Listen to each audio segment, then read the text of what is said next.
तो अब आपको तस्वीरें भी दिखाते हैं किस जगह पर यह ड्रोन हमला हुआ, जिसके बाद अल जवाहिरी को मारा गया है, जिसकी पुष्टि जो बाइडेन भी कर रहे थे और ये कह रहे थे कहीं भी ये आतंकी छुपे होंगे। आज अफगानिस्तान छोड़कर अमेरिका, आपको बता दें, वापस चली गई थी।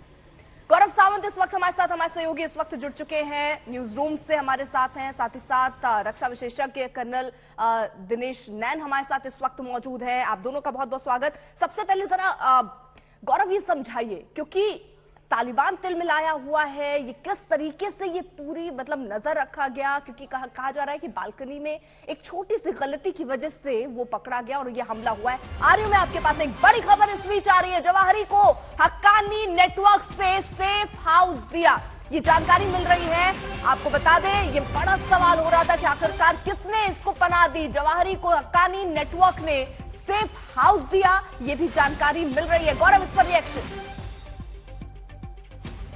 तालिबान सरकार को पूरी तरह से बेनकाब करता है। हक्कानी नेटवर्क न केवल पाकिस्तान की आईएसआई का एक धड़ा एक तरह से उसको कहते हैं, बल्कि अफगानिस्तान में आंतरिक सुरक्षा हो या रक्षा हो, दोनों हक्कानी नेटवर्क के जिम्मे हैं। और हक्कानी नेटवर्क के सिराजुद्दीन हक्कानी के एक बहुत करीबी मित्र के घर में ये रह रहा था आयमन अल जवाहिरी, यानी अफगानिस्तान के गृह मंत्री को मालूम था कहां रह रहा था इस समय आयमन अल जवाहिरी। ये इतना बड़ा खतरा क्यों था? क्योंकि ये तोरा बोरा की पहाड़ियों में छिपा हुआ नहीं फिर रहा था दुनिया का वो मोस्ट वांटेड आतंकवादी।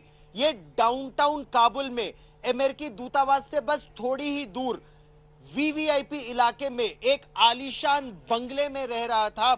और वहां पर जैसे ही इंटेलिजेंस अमेरिका को मिली तो अमेरिका ने अफगानिस्तान छोड़ने के 11 महीने के बाद उस घर पर नजर रखनी शुरू की। न केवल ड्रोन से, न केवल टेक्निकल इंटेलिजेंस, बल्कि उनके जो खुफिया सूत्र भी थे जमीन पर, वो नजर रखे हुए थे इस घर पर। और उस घर की तस्वीरें हम लगातार आज तक पर अपने दर्शकों को दिखा भी रहे हैं। उस घर की बालकनी पर एक निश्चित समय पर आयमन अल जवाहिरी रोज आता था, क्योंकि इस घर में वो अपने परिवार के साथ रह रहा था। जब ये पुष्टि की गई अमेरिका के राष्ट्रपति जो बाइडेन को, तो जो बाइडेन ने वो रविवार को वो आखिरी आदेश दिया कि ठीक अब यहां पर इसको मार दिया जाए।